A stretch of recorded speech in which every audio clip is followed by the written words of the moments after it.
COVID-19 impact on the banking industry, conditions in the second quarter of 2020. September 10, 2020. The economic ramifications of the coronavirus disease COVID-19 pandemic could cause borrowers to miss loan payments, potentially to the point of individual banks or the bank industry becoming distressed. How and to what degree banks will be affected is uncertain. Comprehensive bank data are collected and released quarterly and provide indicators of industry health.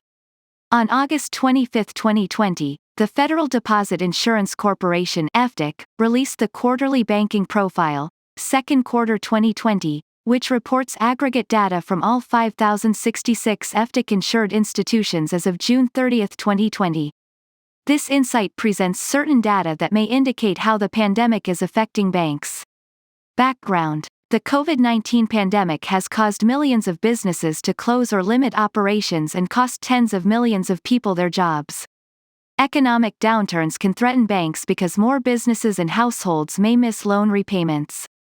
Because most bank assets are these types of loans, the missed payments can reduce bank income and impose significant losses. Meanwhile, bank liabilities, the deposits they hold and the debt they owe, obligate banks to make funds available to depositors and creditors. If borrower repayments were to decline enough, a bank's ability to meet those obligations could become impaired, potentially causing it to fail. In contrast, bank capital, largely equity stock and retained profits from earlier periods, enables a bank to absorb a certain amount of losses without failing. For this reason, bank regulators require banks hold certain amounts of capital, in addition to subjecting them to a variety of safety and soundness regulations in order to avoid failures. If losses were sufficiently large, banks may nevertheless fail, reducing credit available to the economy and potentially destabilizing the financial system. Certain effects and bank responses to economic downturns, such as reduced income and increased loan loss reserves described below, occur shortly after the onset of economic deterioration. Other effects, such as increased loan delinquency, incurred losses on assets, and reduced capital value, occur after a longer lag.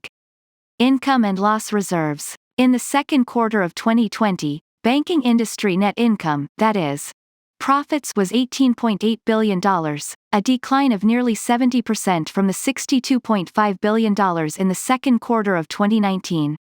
This follows a similar decline in first quarter 2020 income. In addition, banks increased the amount of credit loss reserves to absorb anticipated losses. Credit loss reserves offset the overstatement of income on loans and other assets by adjusting for potential future losses on related loans and other assets. Before this insight assesses the size of credit loss reserves, it notes an ongoing change in accounting method. In response to banks' financial challenges resulting from the 2007 to 2009 financial crisis, the Financial Accounting Standards Board (FASB) promulgated a new credit loss standard, Current Expected Credit Loss (CECL), in June 2016, and requirements to use the new standard have recently started to apply to certain banks. CECL requires earlier recognition of losses compared with the methodology it is replacing. Supporters of the new standard assert reserving for losses earlier would reduce the impact of downturns. Other observers assert the standard is excessively cautious, as a bank must reserve for all losses expected over the entire life of the loan when it first makes the loan. Large publicly traded companies, including publicly traded banks, were required to issue financial statements that incorporated CECL for reporting periods beginning December 15, 2019. However, the March 2020 CARES Act mandated that no bank shall be required to use CECL methodology from the date of enactment until the earlier of 1. The date the public health emergency ends, or 2. The end of 2020. Bank regulators gave banks the option to delay the use of CECL for 2 years followed by a 3-year transition period. For more information on CECL, see CRS Report R45339, Banking, Current Expected Credit Loss (CECL), by Raj Nanaraja. Total provision for bank credit loss reserves was $61.9 billion, an increase of nearly $41.9 billion, or 382%, from $12.8 billion at the end of the second quarter of 2019. The 253 banks that used CECL methodology reported $56 billion in provision for credit loss reserves, and non-CECL adopters reported approximately $6 billion. This size disparity is due in large part to the fact that publicly traded banks tend to be much larger relative to other banks. Nevertheless, the disparity could raise concerns. If banks using the older methodology, which does not require losses to be recognized as quickly, do not make sufficient credit loss reserves to absorb the losses, then some of those banks might 1. Need to consider consolidating with healthier banks, or 2. Face failure.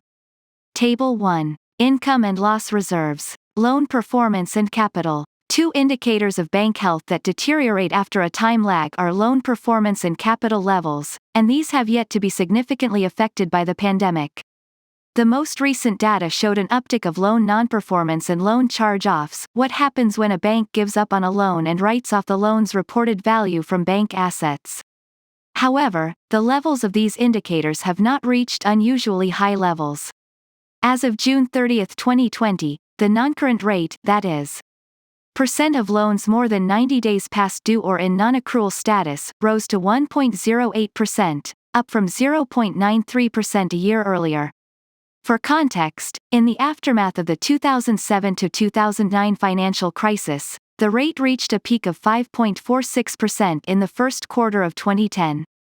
The second quarter net charge-off rate was 0.57%, up from 0.50% a year ago. This rate had a recent peak of 3.00% in the fourth quarter of 2009. Regarding capital, banks added $31.9 billion in bank equity capital in the second quarter, a 1.51% quarterly increase. This growth rate is down from a year ago, when banks added $38.6 billion in the second quarter, a 1.95% increase, but indicates the downturn has not yet hurt bank capital. In contrast, in the last crisis, bank equity capital decreased by $44.9 billion, 3.3%, in the third quarter of 2008. Table 2. Loan performance and bank equity capital. Author information. David W. Perkins. Specialist in macroeconomic policy. Raj Nanaraja. Analyst in financial economics.